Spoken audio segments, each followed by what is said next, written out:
She was standing right there, waving papers in my wife's face, screaming like she owned the place. "This property isn't yours anymore.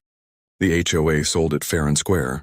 My wife, Emily, just froze, our 2 kids behind her, clutching her arm, staring at the strangers unloading boxes onto our porch. When I came back from deployment 2 days later, the sign on my front gate nearly made my blood boil. HOA property and no trespassing. My own ranch. The land I bought with my military pay, fenced by my own hands. They had the nerve to claim it was theirs. I didn't even make it to the porch before a man in a fake-looking police vest stopped me. "Sir, you're trespassing on HOA property. Please leave before you're arrested." His voice was flat, rehearsed, and wrong. I looked him in the eye and asked, "Which department are you from?" He just smirked. "Doesn't matter. We've got orders." Emily ran out crying. "They took everything inside, even your medals." That's when I knew something bigger was going on. My neighbors and people I'd helped during storms were watching from their driveways, whispering. No one said a word to defend us. Then she appeared. The so-called HOA president, Karen Miller, in her spotless white SUV. She stepped out, holding a clipboard like it was a crown. "You abandoned the property," she said coldly. "HOA bylaws allow us to reclaim and sell it." "I was deployed overseas," I said through my teeth. "Serving the country that gives you the right to even stand there." She smirked again. "Then you should have paid your dues." I could feel my fists clenching, but I didn't move, because I knew something she didn't, something that would turn her fake little empire upside down.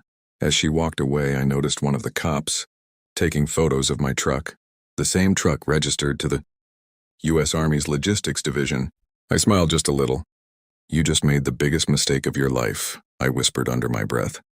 The next morning, 3 more trucks showed up, all marked HOA enforcement. This time, they had chains, bolt cutters, and boxes labeled auction prep. They were stripping my land piece by piece like vultures.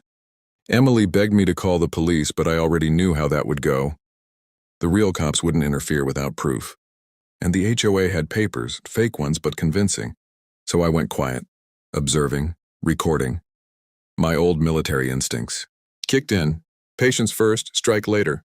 Karen strutted around the property, giving orders like a general.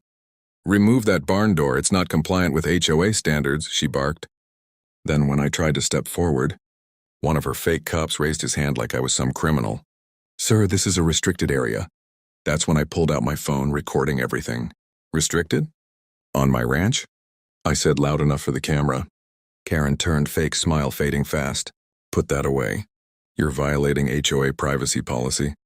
"Funny," I said, "because the Army doesn't answer to HOAs." She scoffed. "You think anyone cares about your little soldier story?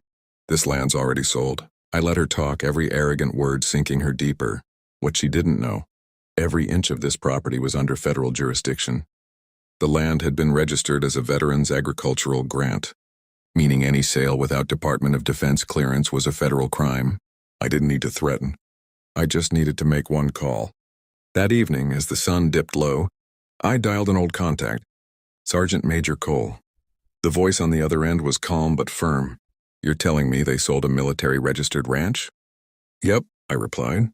"And they used fake cops to enforce it." There was a pause, then just 3 words. "Don't touch them. We'll handle it."